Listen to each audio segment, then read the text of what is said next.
You finally made it. $2 million in revenue.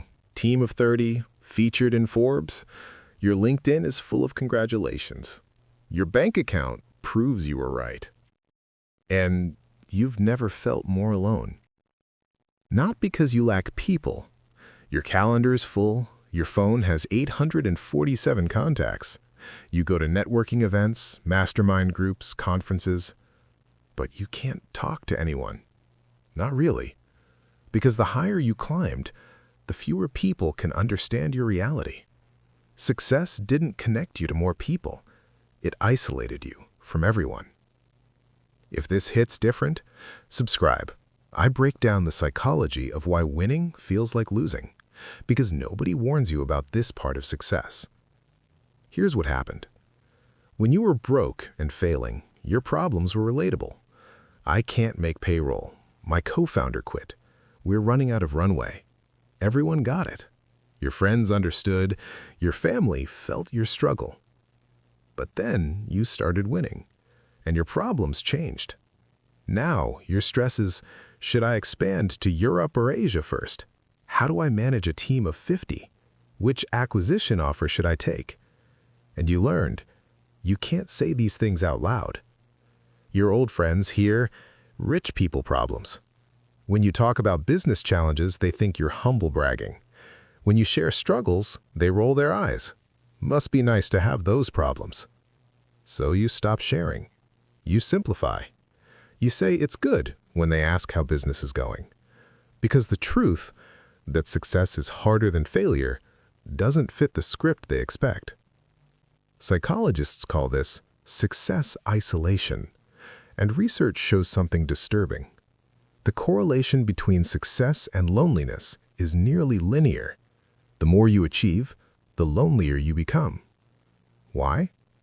First, your reality becomes less relatable. Most people can't understand the problems that come with success. They've never managed 50 employees, never dealt with the weight of 30 families depending on your decisions. It's not their fault. It's just different. Second, your old relationships can't survive the gap. That friend you started with, you're paying yourself $400,000 a year. They're still freelancing. Every conversation becomes a minefield. You can't celebrate wins without feeling guilty. You can't share struggles without sounding tone-deaf. The relationship doesn't end. It just fades because you no longer share the same world. Third, your new relationships are transactional. The people at your level, they're not looking for connection. They're positioning.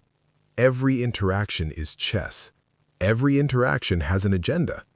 You're networking, not connecting. You're collecting contacts, not making friends. Subscribe if you want psychology that actually explains what success costs, not just what it pays. Because this is the part nobody tells you about before you make it. So here's where you end up. You have 847 contacts in your phone. You can't call any of them just to talk. You go to events surrounded by hundreds of people. You come home feeling more alone.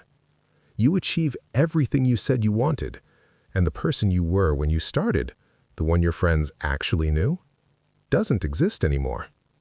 You're not you anymore. You're the founder, the CEO, the success story. And that person doesn't get to have doubts, doesn't get to be scared, doesn't get to say, I don't know if this was worth it. Because everyone's watching. Everyone wants something. Everyone expects you to have it figured out. The loneliness epidemic isn't just about people who can't connect. It's about people who succeeded so much that they can't connect anymore. You didn't fail at relationships. Success broke them. Not because you changed, though you did, but because your reality became unreachable. Nobody tells you this before you start. The view from the top is lonely, not because there's no one there, but because no one there is actually looking at you. They're looking at what you represent. You wanted success to prove you belonged. Instead, it proved you don't. Not with your old world, not with your new one, not anywhere. So what do? You can't go back. You can't quit. You can't unmake the success. All you can do is acknowledge it. The loneliness is real. It's not weakness. It's not failure. It's the price nobody mentions. You won, and winning cost you connection. Maybe that's the trade. Maybe that's just what success is. Or maybe, just maybe, understanding that you're not the only one feeling this way is the first step to feeling a little less alone. Subscribe for psychology that shows you the truth about success nobody posts on LinkedIn. Because the real story isn't in the wins, it's in what winning costs, and whether it was worth it.